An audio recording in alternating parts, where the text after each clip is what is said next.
राहुल गांधी संगठन किपरि मजबूत हम परामर्श देले एवं ओडिशार जोटा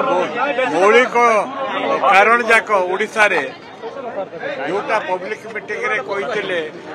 मूल बासिंदा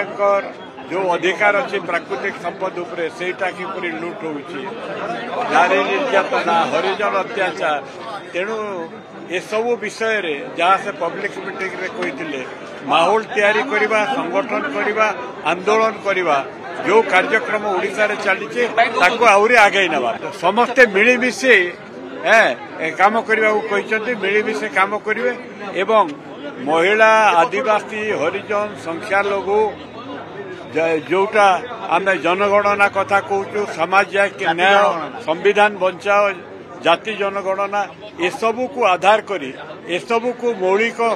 भित्तिभूमि करी तापाई गोटे बौद्धिक चेतना करने कथा संगठन करने कथा आंदोलन करने कथा एवं जो माने एथिरे विश्वासी सेमानकु मध्य आम सांगरे सामिल करबा उचित।